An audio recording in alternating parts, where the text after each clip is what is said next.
Hello, insightful and genius brand builders. I have a treat for you today. I'm taking you behind the scenes and sharing my proprietary branding framework in its totality, which means I will be showing you an actual example of the Brand SourceBook. A Brand SourceBook, in my world, is web-based, meaning it can live and breathe and change as needed.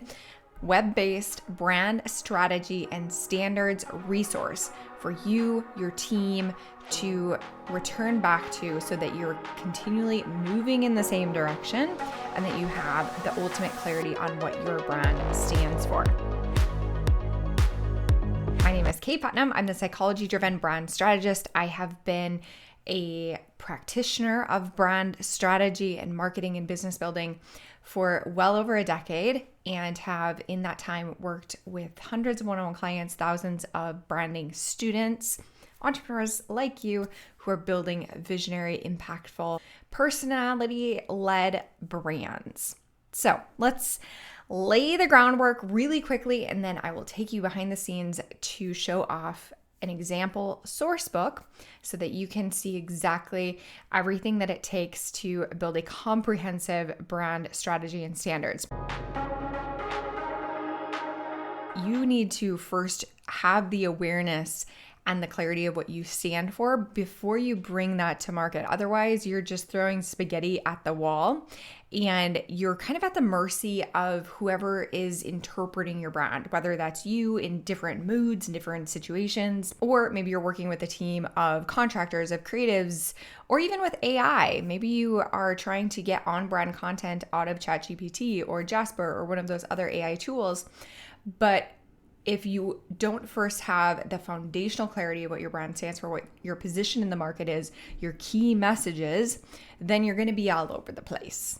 And we don't want you all over the place because that creates this 50 first dates type of situation where whenever somebody comes into contact with your brand, they're getting a slightly different experience of you, and that doesn't lead to trust. So we want to shorten your sales cycle, magnetically attract more ideal clients to you on a gut emotional basis, because that's where people actually are making most of their decisions, and then backing it up with logic. And we want to do this in a way that people kind of have that like gut instinctual understanding for what you stand for with just the most minimal of touch points. And beyond that, we also want to tell this story over time, this consistent story over time. And none of this is possible if you don't have a strong brand strategy to start with. Okay, so let's dive in to the source book. Here's an example of an incredible client that I had the privilege and honor to work with. Her name is Susan Taylor. When she came to me, she was moving from working as a therapist into more of a coach for high-performing men. And she needed to reposition her brand so that it would support this new offer and her ideal clients. So I always start with a very clear core idea. What are you doing? What are you selling? And what is the vision? Where are you moving towards? What is this in service of? It's also really important to get clear right off the bat of who is your audience. Now, this, we don't like to pay attention to a lot of typical demographics, but we want to get extremely clear about the psychographics of your ideal client. What is the transformation? What is the result that they achieve after working with you?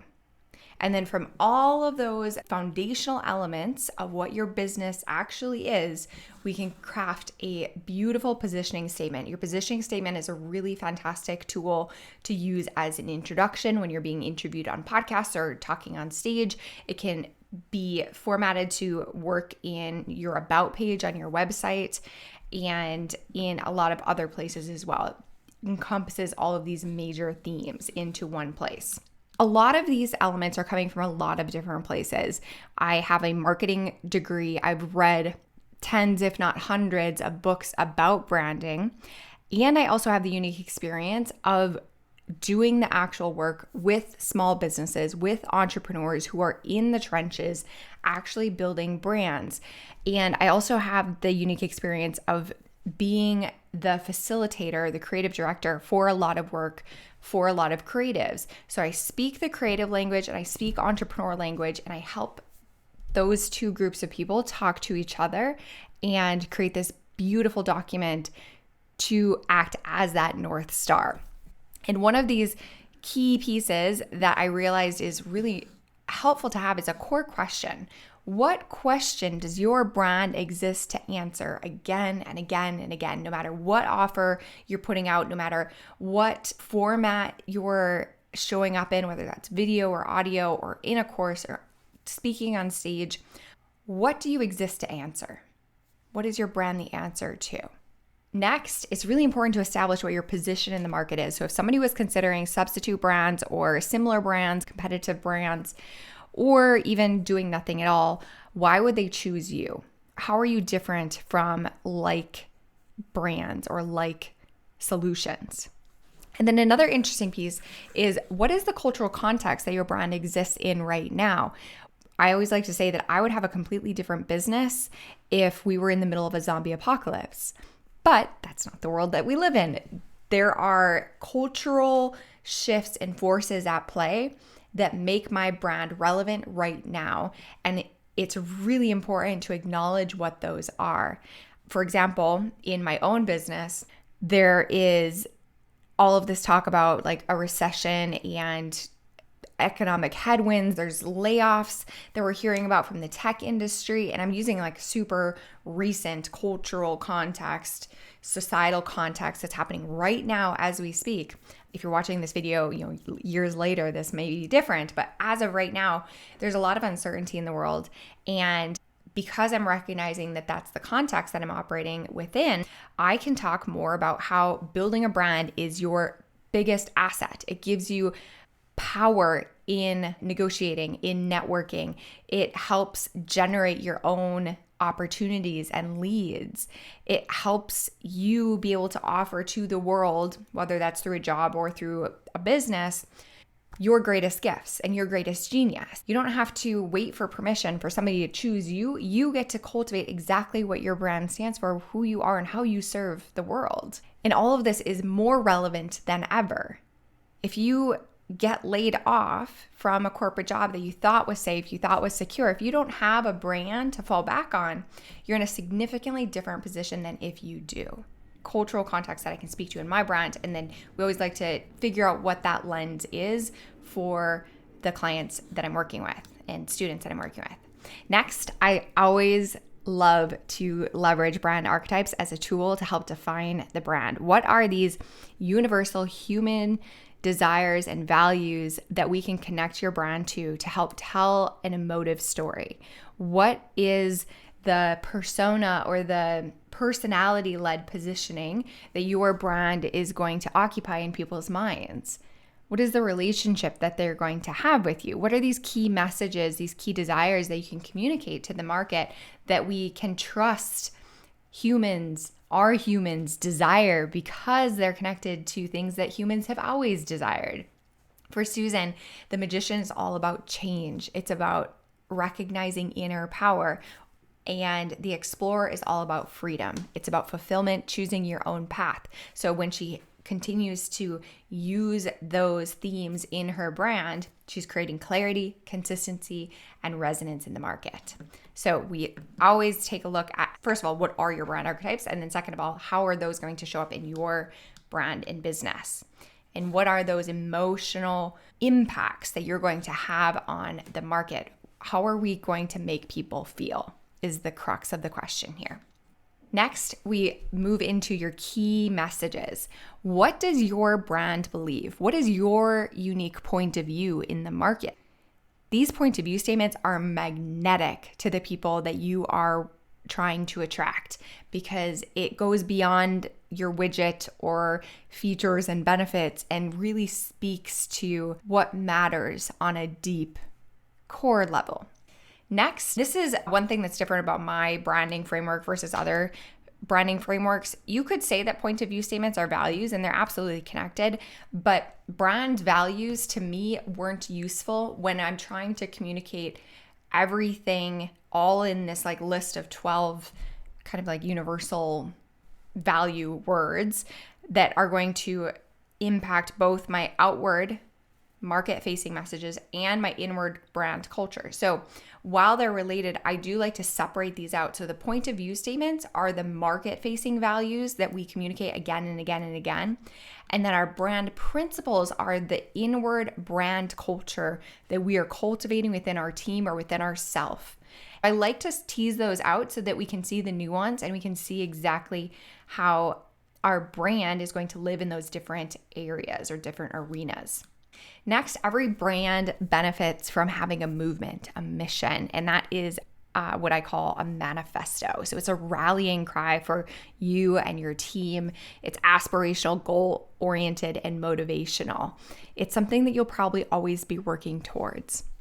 Next, we look at brand credibility. Brand credibility are the left-brained, logic-based reasons why somebody is going to choose you and your brand. We always start with emotion.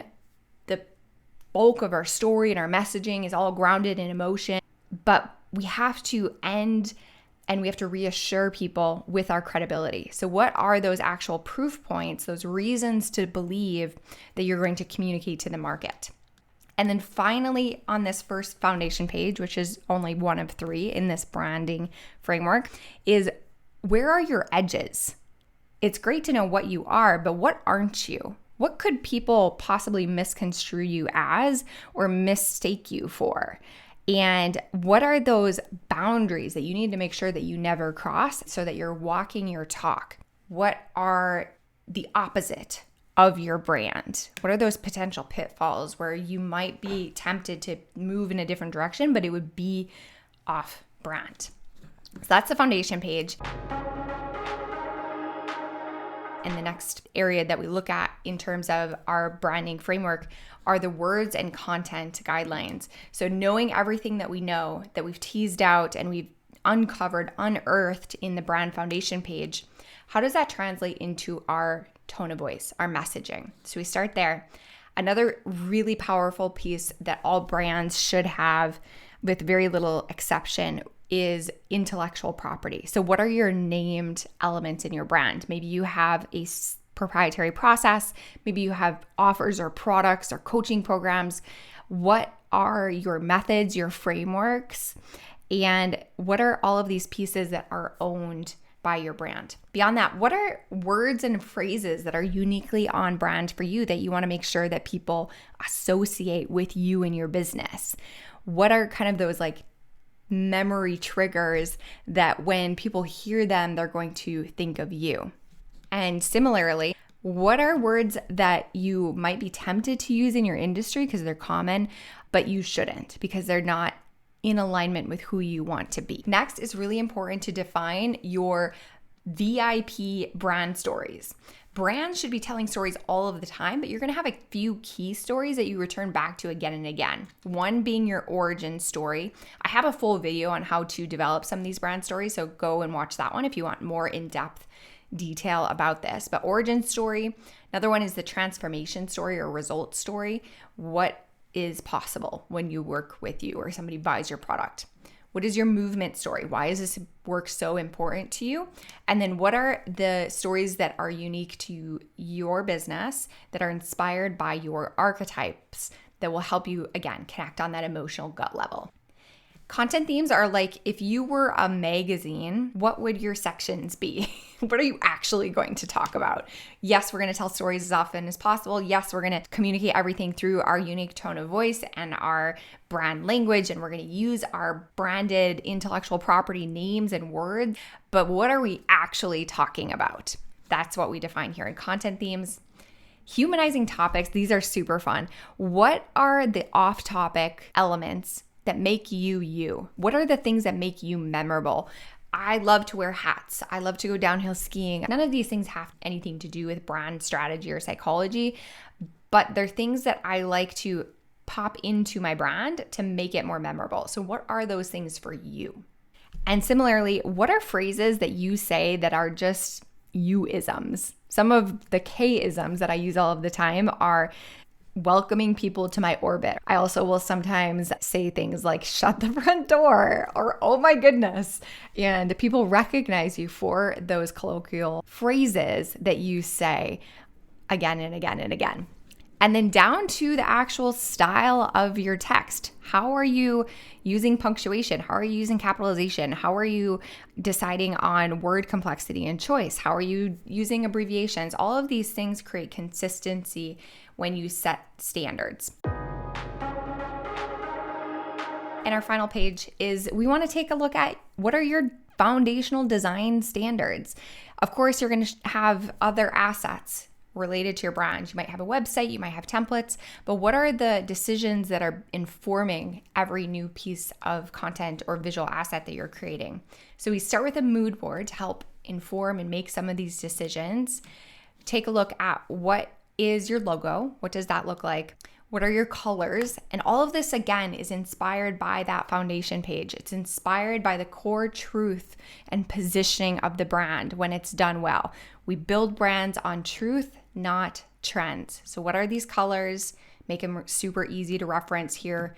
What are the design elements that are going to add depth and texture, sometimes literal texture to your brand? And how is your text being styled? What are the ways that it's actually showing up on your social media graphics, on your website? And what are the principles behind the images that you're going to use in your brand? What is on brand when it comes to images, and what is off brand? I tried to go through that as quickly as humanly possible, but I hope that you can get a sense of the depth and everything that is included in a fully fleshed out branding framework. This tool, whether it's a Brand SourceBook or if you have some other version of this, is priceless. It helps you scale faster, keep clarity of message and consistency and cohesion across platforms, helps you make decisions faster and more on brand. And ultimately, it shortens your sales cycle because people know, like, and trust you when they understand what you stand for. Even as new tools come into play, like AI and ChatGPT, these content creation tools, if you don't first have your brand sourcebook defined, or if you try to work with creatives or virtual assistants or team without having these standards defined, you'll probably find that you get a hodgepodge mess of results, even if somebody's super talented. So we want to define the vision first. You are the visionary of your brand. You cannot outsource that vision. So you need to do that self-reflection. You can work with somebody like me to document, define, to pull it out of you. And this can become that guiding North Star for your business and your brand. If you're interested in getting your own source book, I have a few different ways of doing that. I just opened up a brand new AI-driven brand strategy experience that is open for enrollment right now. And I also do this as a done-for-you service for entrepreneurs that are building purpose, personality-driven brands who want to connect with their ideal clients on that deeper emotional level. I am your girl. I would love to help you with that. What questions do you have? I'd love to answer them in the comments below, and I will see you in the next video.